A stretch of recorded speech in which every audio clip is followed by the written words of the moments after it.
থেকে আগরতলা পুর নিগমের তত্ত্বাবধানে 20 নম্বর ওয়ার্ডের পক্ষ থেকে এই বিশেষ রক্তদান শিবিরের আনুষ্ঠানিক উদ্বোধন হচ্ছে মঙ্গল দ্বীপ প্রচলনের মধ্য দিয়ে। চলুন আমরা সবাই মিলে স্বাধীনতা ব্লাড ডোনেশনের যখনই কোনো জায়গায় যখন এই ধরনের শিবিরের আয়োজন রাখা হয়, আমি চেষ্টা করি যখনই বলেন যে আমরা এখানে ব্লাড ডোনেশনের বা শিবির এই ধরনের আয়োজন করেছি, আমি চেষ্টা করি সব জায়গায় যাওয়া। তো আজকে আমরা জানি যে 20 নম্বর ওয়ার্ডের প্রচুর কাজ, এখানে তো আগরতলা মিউনিসিপাল কর্পোরেশনের ওয়ার্ড ভিত্তিক যেসব কাজ, নাগরিকদের যে সুযোগ সুবিধা ইত্যাদি প্রয়োজনীয় যে কাজ ওনাদেরকে দেওয়া হয় সেগুলো তো করছেনই, কিন্তু আমি ওনাদেরকে ধন্যবাদ দেব, বিশেষ করে আমাদের যিনি এই এলাকার 20 নম্বর ওয়ার্ডের যিনি কর্পোরেটর শ্রীমতী রত্ন দত্ত মহোদয়াকে, যে এই ধরনের একটা আমি বলবো পবিত্র যে অনুষ্ঠান বা শিবিরের আয়োজন করেছেন। এবং ওনাকে দেখে অন্যান্য যে ওয়ার্ড গুলো আছে সবাই করেন। ত্রিপুরাতে এখন একটা সুন্দর একটা পরিবেশ এখানে হয়েছে, একটা হেলদি কম্পিটিশন হয়েছে। আমাকে যা বলা হয়েছে প্রায় 80 জনের মতো এখানে আজকে রক্তদান করবেন। এটা অত্যন্ত আমাদের জন্য একটা আনন্দের বিষয়। আমরা সবাই জানি যে এখানে আজকে যারা রক্ত দিতে এসছে তাদের কিন্তু কোনো ধর্ম নেই, তাদের কোনো পরিচয় নেই। একটাই পরিচয়, যখন এটা কোন গ্রুপের রক্ত, তার পরিচয়টা হচ্ছে যখন যে রক্ত পাবেন ওনার কাছে ইম্পর্টেন্ট হচ্ছে ব্যক্তি আনইম্পর্টেন্ট, যে আজকে কোন গ্রুপ, সেই গ্রুপটা অ্যাভেলেবল আছে কিনা এবং সেই রক্ত তার কাছে যাচ্ছে। যেটা আমার পূর্ববর্তী বক্তা বলেছেন যে এই ধরনের যে চিন্তা ভাবনা, এবং এতে করে আমরা আমাদের নিজেদেরও কিন্তু চিনতে পারি, বুঝতে পারি। আমরা কিন্তু নিজেদেরকে অনেক সময় হারিয়ে অন্যের হয়ে আমরা এদিক সেদিক ঘুরতে থাকি, যে আমাদের আসল আমরা যে জন্মগ্রহণ করেছি কিসের জন্য। আমরা কি আমার নিজের জন্য, আমার ফ্যামিলির জন্য, আমার ফ্যামিলি মেম্বারসদের জন্য, একটা ছোট্ট গন্ডির জন্য কিন্তু না। কিন্তু দেখা যায় যারা মহান পুরুষ ভারতবর্ষে, তারা কিন্তু সমস্ত সমাজ, সমস্ত রাজ্যের, দেশের জন্য কাজ করে যাচ্ছেন। এবং এমন তো না যে আপনি সারা জীবন বেঁচে থাকবেন, কিন্তু এই সময়ে যারা কাজ করেন, এই যে বাঁচার যে আসল যে এসেন্স অফ লাইফ, সেটা যখন মানুষ বুঝতে পারে, তখন এই ধরনের কাজের মাধ্যমে সেগুলো মানুষ স্মরণ রাখে। আমরা সবাই জানি যে রক্তদান মহৎদান, আর যদি রক্ত দিলে বাঁচে প্রাণ। তো মানুষকে আপনি কিন্তু ডাক্তার তো তার যে চিকিৎসা যে ট্রেনিং নিয়ে এসছেন সে তো ওনার কাজ করবেন, কিন্তু আপনিও কিন্তু যিনি রক্ত দিচ্ছেন আপনার কত বড় একটা আপনার সুযোগ জীবনে এলো, এবং সেই সুযোগের সদ্ব্যবহার করে আপনি একজন লোকের প্রাণ বাঁচিয়েছেন। আপনি কিন্তু ডাক্তারেরও উঠবেন। আর ঈশ্বরও এমন ভাবে শরীরকে বানিয়ে দিয়েছে আমাদের, যে এটাকে বলে ভিকেলস। আজকে হরমোন বলুন, প্রোটিন বলুন, ভিটামিন বলুন, যে কোনো ওষুধই বলুন, যে কোনো জিনিস আজকে রক্তের মাধ্যমে শরীরের সব জায়গায় সেটা যায়। দিকে এটা যদি রক্ত যদি না যায় তাহলে আমাদের বাঁচারই অসুবিধা হতো। এবং তার জন্য চ্যানেলও করে দিয়েছে যে আর্টেরিয়াল সিস্টেম, আবার সেখান থেকে যে জিনিসগুলো বর্জ্য পদার্থগুলো তার থেকে বেরিয়ে শরীর থেকে যাওয়ার জন্য যে আমাদের যে ভেনের মাধ্যমে, লিম্ফেটিক ড্রেনেজের মাধ্যমে কি সুন্দরভাবে আমাদের শরীরকে বানিয়ে দিয়েছে। আমাদের একটা সিস্টেম আছে শরীরে, খাওয়ার জন্য একটা সিস্টেম, শ্বাস প্রশ্বাস নেওয়ার জন্য একটা সিস্টেম, এবং এই রক্তকে নিয়ে যাওয়ার জন্য একটা অর্গান দরকার, একটা হার্ট আপনাকে দিয়ে দিয়েছে। পাম্পিং এর মাধ্যমে আমরা জল নিষ্কাশন করি, মাঝে মাঝে আগরতলা শহরে পাম্প বসায়। তো শরীরের মধ্যে ইনবিল্ট আপনাকে দিয়ে দিয়েছে, যাতে করে এই পাম্প করে করে সমস্ত শরীরে যেখানে যেখানে এই রক্ত যাওয়া, তার জন্য এক একটা সেল বা টিস্যু সেগুলোকে সতেজ রাখার জন্য সে পাম্পিং এরও ব্যবস্থা করে দেয়। আবার সেখান থেকে বের করে আবার এই পাম্পের মাধ্যমে বাইরে নিয়ে যাওয়া যায়। আমরা এগুলো একবারের জন্য আমরা নিজেদের সাথে বা যে কি কি আমরা পেলাম, কি নিয়ে আমরা জন্মগ্রহণ করেছি, এই বিষয়গুলো নিয়ে কিন্তু আমরা একেবারেই চিন্তা করি না। অর্থাৎ দেখবেন আপনি যখন এই বিষয়গুলো আপনারা চিন্তা করবেন, তখন আপনি বুঝতে পারবেন যে আধ্যাত্মিক যে বিষয়, আমরা মন্দির যাই, বিভিন্ন মঠ মন্দির, যে যে ধর্মে বিশ্বাস করে সেখানে যায়, সেখানে কিন্তু আসল উদ্দেশ্যটা এটাই যে নিজেকে চেনা, নিজে আমি কিছু করার জন্য মানুষের সুযোগ, আমি কাউকে যদি হেল্প করতে পারি, এর থেকে বড় কিছু হবে না। আপনি আমার বলতে এখানে দ্বিধা নেই।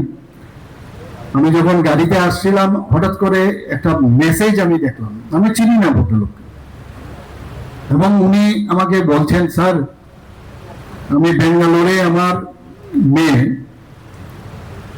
কালকে আমার একমাত্র মেয়ে, কালকে রোড ট্রাফিক অ্যাক্সিডেন্টে মারা যান, এবং আপনি যদি আমাকে কিছু হেল্প করতে পারেন। আপনি ভাবুন কিরকম, একমাত্র মেয়ে, এবং তার নামও পাঠিয়েছেন, যে এটা মেসেজ পাঠিয়েছেন, মেসেজ। আমি সাথে সাথে আমি গাড়িতে উঠে আমার যে সেক্রেটারি, হেলথ সেক্রেটারি, ওনাকে আমি পাঠিয়েছি মেসেজটা, মোবাইল নাম্বারটাও পাঠিয়েছি, বলে স্যার আমি এক্ষুনি ওনার সাথে কথা বলছি, মারা গেছে, ওকে তো প্রান্তর ফিরিয়ে আনা যাবে না। কিন্তু সেই জায়গার মধ্যে হাত বাড়িয়ে দেওয়াটা সবচেয়ে বড় জিনিস।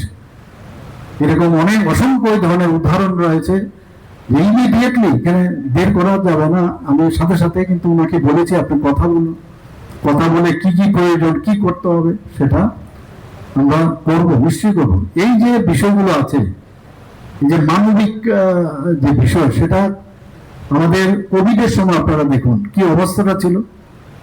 আমরা বড় বড় কথা বলি, এক এক সময় লম্বা লম্বা কথা বলি, ঋণাত্মক কথাবার্তা তো প্রায় বিরোধীরা কিভাবে বলে দেখেন, গলার স্বর ফুলিয়ে যেভাবে কথাবার্তা বলেন, মানে এক এক সময় অবাক লাগে। একটা পজিটিভ ওয়েতে যে কথা বলা, এক এক সময় দুঃখ হয় যে অনেক কথা আছে সুন্দরভাবেও বলা যায়। আমি মানুষকে আকৃষ্ট করার জন্য, মানুষ ওনাদেরকে চিনে, ফার্স্ট লাইফ দেখেছে সবাই, কিন্তু এমন ভাবে একটা আওয়াজ করবে, আওয়াজ করে নিজেদের অনুকূলে মনে করছে যে তাদেরকে বিশ্বাস করবে, বিশ্বাসের জোরে। আজকে আমাকে সাংবাদিক বন্ধুরা এখানে আছেন, আমি আজকে একটা প্রোগ্রাম থেকে বেরোচ্ছি, আমাকে বললেন যে এমুক জায়গায় এই প্রবলেম, এমুক জায়গায় এই প্রবলেম, এই বিষয়ে আপনার মন্তব্য কি, এমনকি জানুন। দেখুন, আমাদের সরকার এমন একটা সরকার, আমরা মাননীয় প্রধানমন্ত্রী দেশের মধ্যে যে একটা সরকার এখন প্রতিষ্ঠিত করেছে, বিভিন্ন সমস্যা আসবে, সমস্যাকে সেট করে সামনের দিকে এগিয়ে নিয়ে যাওয়া। এবং চাণক্যজি বলেছেন যে যত চ্যালেঞ্জ জীবনে নিতে পারবে, তত বেশি আপনি সম্পৃক্ত হবেন, আপনি তত বেশি স্যাচুরেটেড হবেন। আপনার সবচেয়ে বড় হচ্ছে আপনি ট্রান্সপারেন্ট কিনা। আপনি যদি ট্রান্সপারেন্ট থাকেন, স্বচ্ছ থাকেন, তাহলে আপনার কোনো চিন্তা নেই। তো এইগুলো আমরা সেটিসফাইড করে আমি আজকে ওনাদেরকে বললাম যে সমস্যা কাজ করলেই সমস্যা হবে, আর যে কাজ না করে ও কাজের লোকের তো কোনো সমস্যাই হবে না, ও তো কোনো কাজই করেনি। আমার মনে আছে একজন ডাক্তারবাবু, জেনারেল সার্জন,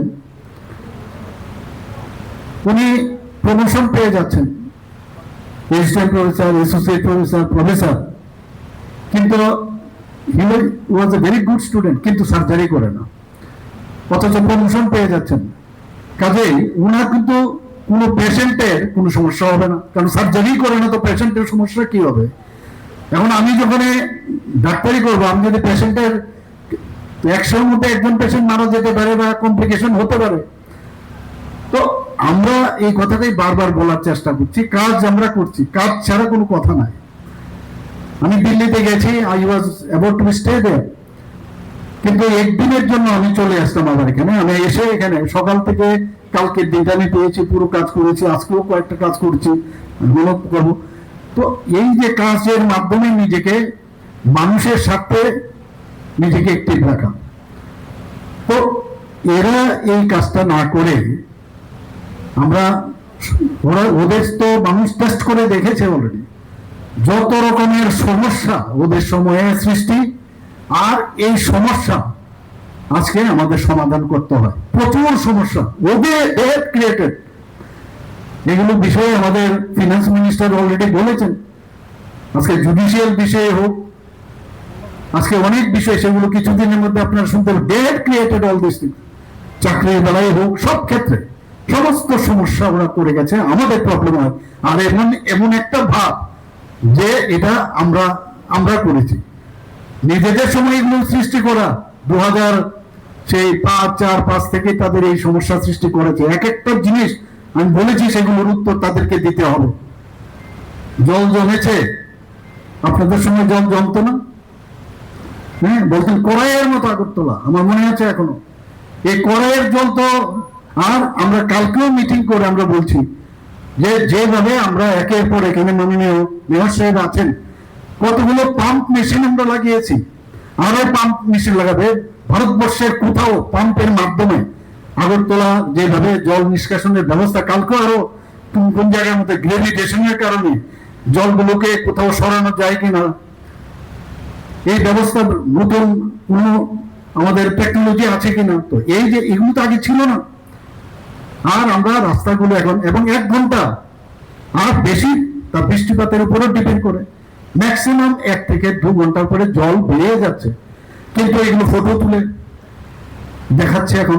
ওদের তো ভাগ্য ভালো, তৎকালীন সময়ে সোশ্যাল মিডিয়া বাইরে হয়নি। যদি এই মোবাইল থাকতো ওনাদের সময়, ওদের খুব কৃত্রিম উদয় আর বোধহয় পুরোটা মানে পুরো ভর্তি হয়ে যেত। ওদের ভাগ্য ভালো, সে সময় এই মোবাইল ছিল না। কি না করেছে, খুন সন্ত্রাস, এই ধরনের প্রবলেম। আমাদের সরকার প্রবলেম সলভ করার সলভার। আমরা সমস্যা হবে, কাজ করি যেহেতু কমপ্লিকেশন হবে, সেগুলো আমরা সমাধান করব। কি করে ওরা সরকার চালিয়েছে দুদিন, কারণ আমাদের সেই মনের ভিতর সে শক্তি আছে। আজকে এখানে মহিলাদের সংখ্যা দেখুন, যে কোনো জায়গায় আমি যাই, আজকে মহিলাদের সবচেয়ে বেশি। আমাদের এটা দেখলাম যে মহিলারা, এর আগের একটা প্রোগ্রামে গেছিলাম, মানে 100% মহিলারা রক্ত দিচ্ছেন। আজকে হয়তো এখানে অনেক মহিলারা দেবেন। তো মহিলাদের আমাদের আজকে 50% পপুলেশনে। তো আমরা এই যে সবাইকে নিয়ে যাওয়া, সবাইকে একসাথে নিয়ে যাওয়া, যাদের অধিকার সেই অধিকার আমরা দেবো। রাজনীতির নামে রাজনীতি করবো না, প্রকৃত অর্থে মিথ্যা না বানিয়ে, নাটক না করে সুন্দরভাবে রাজনীতি করলে ভালো লাগবে, মানুষ অ্যাকসেপ্ট করবে। আর এখন এই সুযোগও নেই, ওই ল্যাটারাল এন্ট্রি করে একবার চেষ্টা করে যে আমাদের নিজেদের মধ্যে যদি ঝগড়াঝাটি হয়, তাহলে যদি ফাঁক দিয়ে ঢুকে যেতে পারি 77-78 মতো, এই চেষ্টা। আবার বসে থাকে যে আরে পেয়েছি, চল এটাকে নিয়ে আন্দোলন করি। আরে আন্দোলন সলিউশনের পথ না। আন্দোলন করবে, কিন্তু সেটার মধ্যে স্বচ্ছতা থাকতে হবে, এবং বানিয়ে একটা মানুষের মনের ভিতর একটা ভুল ধারণা ঢুকিয়ে এগুলো করা। তো এগুলো হবে। মাননীয় প্রধানমন্ত্রীজিও এইগুলো দেখছেন আমাদের যুব সমাজকে নিয়ে। আমরা এখন মাননীয় প্রধানমন্ত্রীজি বলছেন বারবার, এই রক্তদান শিবিরের মাধ্যমে আমি এখানে আহ্বান করবো, যারা যুব সমাজ যারা আছেন তাদেরকে এগিয়ে আসা দরকার। কারণ এর থেকে বড় দান আর কিছু হয় না। এর থেকে আমার মনে হয় মানব সেবামূলক কাজ আর কিছু হয় না। আমাদের সরকার স্বাস্থ্য ব্যবস্থার ক্ষেত্রে যদি আপনারা বলুন, আমাদের সরকার যেভাবে এখন কাজ করছে একের পর এক, আমি এর আগেও বলে এসেছি, এটাকে আর আমি রিপিট করতে চাই না। আর আপনারা জানেন যে এখানে একটা যে কাশালে করতে, এখানে আমরা একটা যে নতুন কর্পোরেট স্টাইলের 50 শয্যা বিশিষ্ট একটা হসপিটাল খুলেছে। আমাকে এখনই মাননীয় কর্পোরেটর মহোদয় বলছিলেন যে ওই জিনিসগুলো করতে হবে। তো আমরা বলেছি নিশ্চয়ই করবো এগুলো, এবং এই অত্র এলাকার মানুষের কত সুবিধা হবে।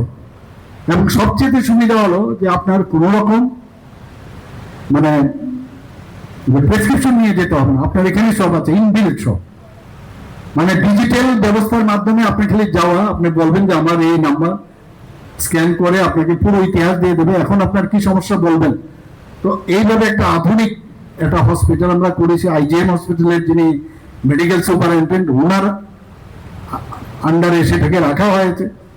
এটাকে আরো এক্সটেনশন করবো, এখানে অপস গাইনির থেকে আরম্ভ করে ডেলিভারি সিস্টেম থেকে আরম্ভ করে সব জিনিস এখানে রাখা হয়েছে, অন্যান্য দপ্তর ডিপার্টমেন্ট সেগুলো রাখা হয়েছে। তো এখন ত্রিপুরাতে 80% আপনার রেফার এখন বাইরে বন্ধ হয়ে গেছে। এখানে এখন হোমিওপ্যাথিক কলেজ হচ্ছে, আয়ুর্বেদিক কলেজ হচ্ছে, এখানে ডেন্টাল কলেজ হয়ে যাচ্ছে, এখানে আরেকটা মেডিকেল কলেজ হাপানিয়াতে, কালকে আমি ফাইল সাইন করেছি। এখানে 50 বেডের হসপিটাল বলেছিল বন্ধন বেকারির, বন্ধন যে ব্যাংক, ওনারা বলেছেন কি বলেছেন যে এখন আমরা 100 বেডের হসপিটাল আমরা এখানে খুলবো, 100 স্টুডেন্টের। তো সেইভাবে ওনাদেরকে আমরা জমিও দিয়েছি। এখন বাইরের থেকে এত ইনভেস্টর আসছে ত্রিপুরাতে, আপনারা জানেন এর মধ্যে ডেস্টিনেশন ত্রিপুরা যে হয়েছিল, সেখানে আমরা ভেবেছিলাম মাত্র 500 জনের মতো লোক আসবে ইন্ডাস্ট্রিয়ালিস্ট, কতজন আসলো 1200-র উপরে। এবং আমরা ভেবেছিলাম যে মৌ হবে তার থেকে মানে প্রায় 1.5 গুণ 1 গুণ বেশি বলা যায় সেখানে তাদের মৌ হয়েছে। এখানে 1 লক্ষ কোটি টাকা আমরা ভেবেছিলাম, আর আসছে সেখানে 1,27,000 কোটি টাকা প্রায় সেখানে মৌ হয়েছে। মানুষ স্বাস্থ্য ব্যবস্থার সাথে তারা এখানে নিবেশ করতে চায়, এখানে হেলথ এগ্রিকালচারে নিবেশ করতে চায়, এখানে আমাদের যে ট্যুরিজমে তার উপরে ওনারা করতে চায়। এরকম প্রচুর ক্ষেত্রে ত্রিপুরা আর আগের মতো নেই এখন। ল অ্যান্ড অর্ডারের দিক দিয়ে আজকে মানে কত ভালো হয়ে গেছে। এখানে 28টা রাজ্যের মধ্যে নিচের দিকটা এখন 2nd পজিশনে ল অ্যান্ড অর্ডারে। খালি ওই একটা সোশ্যাল মিডিয়াতে দেখালো এরকম, আমরা কাজ করছি, বিভিন্ন জায়গায় সমস্যা আছে। ড্রাগ নিয়ে আমরা একটা বিরাট ইয়েতে আছি, সেটা আমাদের চ্যালেঞ্জ হিসেবে নিয়েছি। ড্রাগস যেভাবে হোক তার 0 টলারেন্স। এখানে অন্যান্য আরো অনেক সামাজিক প্রবলেম আমাদের কানে এসছে, সেগুলো হয়তো একদিন দেখবেন, সেগুলোর জন্য আমরা ব্যবস্থা করব। কোন জায়গার মধ্যে যেগুলো সমাজের নর্মাল যে জিনিস, নর্মাল ওয়েতে চলার ক্ষেত্রে অ্যাবনর্মাল কোন জিনিস এই সরকার সেটাকে টলারেট করবে না, এতটুকু আমি বলতে পারি। আজকে এখানে যারা রক্ত দিতে এসছেন আমি তাদেরকে ধন্যবাদ দেব, যারা রক্তদাতাগণ, এবং বিশেষ করে যারা ডাক্তারবাবুরা এসছেন, তারা মেডিক্সের যারা এসছেন, সবাইকে আমি ধন্যবাদ দেব। এবং 20 নম্বর ওয়ার্ডের কর্পোরেটর ওনার ফুল টিমকে আমি ধন্যবাদ দিয়ে আমার কথা বলা শেষ করছি। নমস্কার, জয় হিন্দ, ভারত মাতা কি জয়।